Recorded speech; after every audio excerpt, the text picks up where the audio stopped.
Mendengar kata jenazah, yang terbersit di pikiran kita adalah jasad manusia yang telah meninggal dunia.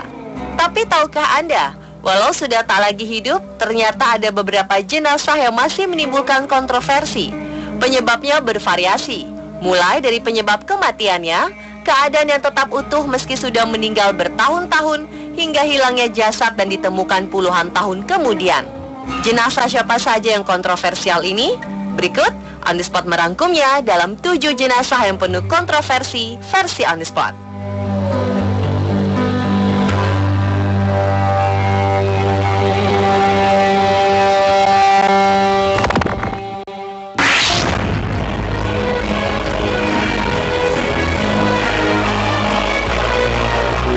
Gunther Verhagens adalah salah satu ahli anatomi paling unik di dunia.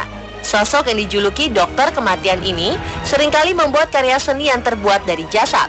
Tak hanya jasad manusia, di tangannya bangkai binatang pun bisa jadi sebuah karya seni.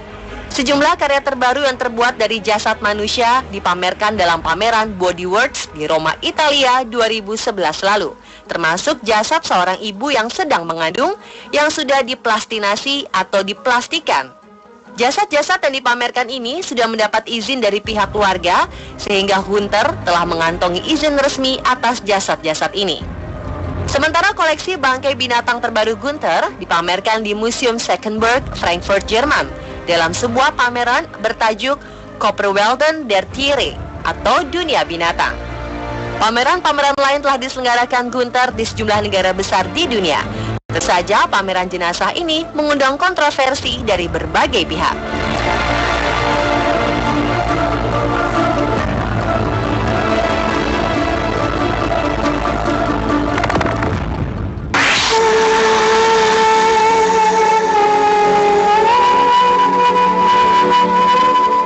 Akhir Januari 2015 lalu, sebuah kabar dari tanah Mongolia tentang penemuan jenazah biksu berusia 200 tahun dalam kondisi utuh sungguh menakjubkan. Diperkirakan jasad biksu sudah ada sejak tahun 1800-an dalam posisi duduk yang dinamakan posisi lotus, seperti sedang meditasi.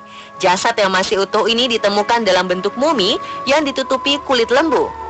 Jenazah ini ditemukan di provinsi Songino Khairkhan. Kini peneliti pun tengah menganalisa penemuan ini. Tak banyak detail diberikan terkait dengan penemuannya. Hal serupa juga pernah terjadi di Thailand.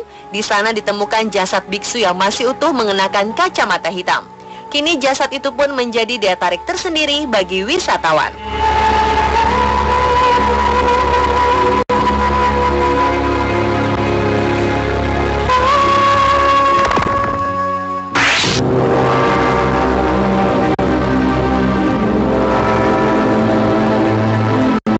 Benarkah jasad di Tanah Toraja bisa berjalan sendiri?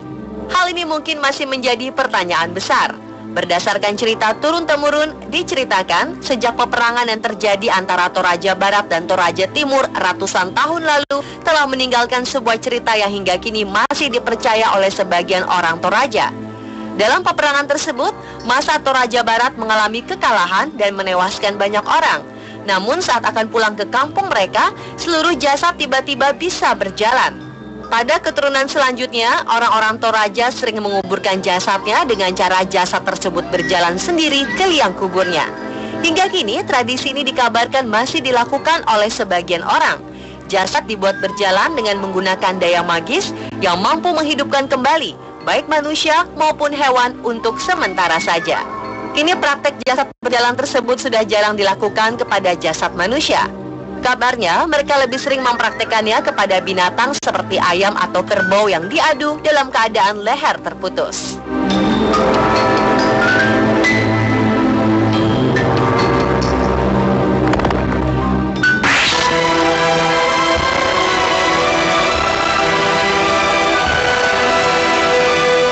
Santa Bernadette Soubirous lahir di Lourdes, Prancis.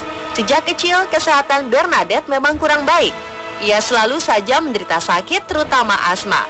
Tapi bukannya mengeluh, Bernadette selalu mempersembahkan semua penderitaannya kepada Tuhan sebagai pengganti pertobatan orang-orang yang berdosa.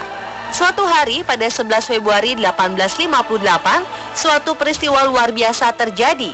Saat sedang mencari kayu, Bernadette berkata bahwa ia melihat seorang lady atau Bunda Maria di sebuah goa yang disebut Mashabille. Banyak yang tidak percaya dengan cerita Bernadette ini.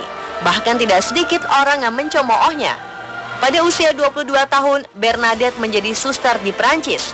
Ia wafat pada 6 April 1879 dalam usia 35 tahun karena penyakit tuberkulosis. Setelah kematiannya, tubuh Bernadette tetap utuh, meski ia telah meninggal lebih dari seabad. Tempat suci di Lourdes kemudian menjadi situs utama untuk berziarah yang menarik jutaan umat Katolik setiap tahun.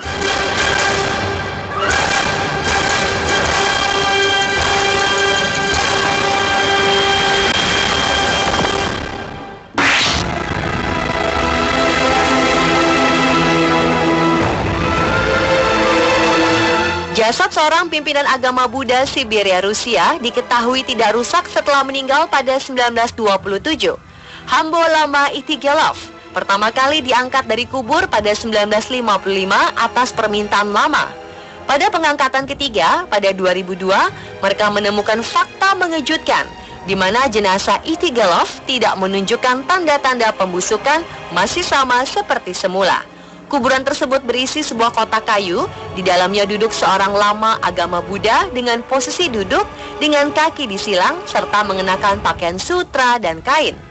Seorang sumber mengatakan saat tubuh lama dibuka dari kuburnya, sendi-sendinya masih luwes dan bau harum tercium.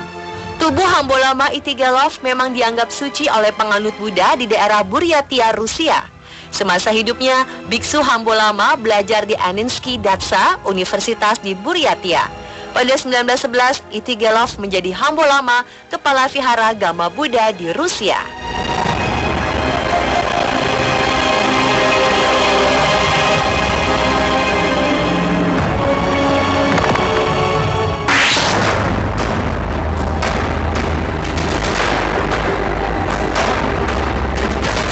Pada 1329 silam, bangsawan Italia Can Grande della Scala tiba-tiba jatuh sakit.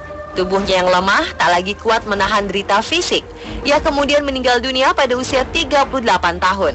Beberapa hari sebelum menghembuskan nafasnya, penguasa Verona ini baru memegang kendali atas kota Treviso. Namun desas-desus berhembus seputar kematiannya jika sang penguasa tewas diracun. Untuk menguak kasus kematian yang penuh tanda tanya, pada 2004 lalu atau hampir 700 tahun setelah kematiannya, para ilmuwan membuka peti baru yang selama ini menyimpan jasad Can Grande. Di dalamnya mereka menemukan mumi yang terawetkan secara alami. Para peneliti melakukan otopsi modern dan menemukan sisa-sisa kotoran dalam bagian pencernaannya. Pada 2007, peneliti menjelaskan jika mereka menemukan sejumlah besar serbuk sari chamomile, murbei hitam, dan yang tak terduga adalah foxglove atau digitalis dalam kotorannya. Di abad pertengahan, chamomile digunakan sebagai obat penenang dan foxglove dianggap tanaman beracun. Menurut arkeolog, kandungan tersebut cukup untuk membuatnya keracunan. Lantas, siapa pelakunya? Mungkin musuh atau keluarga yang ambisius ingin cepat bertahta. Terkuaknya fakta ini dari jenazah yang diotopsi kembali menimbulkan kontroversi yang belum terjawab.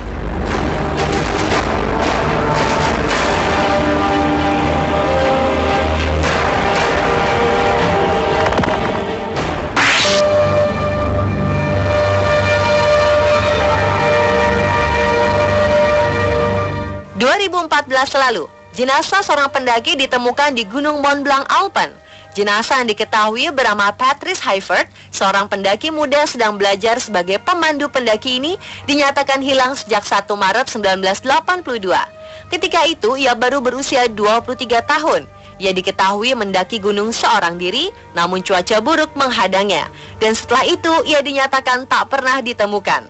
Hingga pada Juli 2014, 2 pendaki menemukan jenazah Heifert. Tubuhnya ditemukan masih dalam keadaan baik karena terawetkan secara alami oleh suhu rendah di gunung tersebut. Polisi setempat mengatakan jika kartu identitas Heifert masih tersimpan di dalam dompet. Sang ayah yang juga seorang pendaki sangat terkejut dengan penemuan ini. Ia lebih memilih Heifert untuk dimakamkan dan didiamkan di gunung daripada harus tersimpan di dalam peti mati.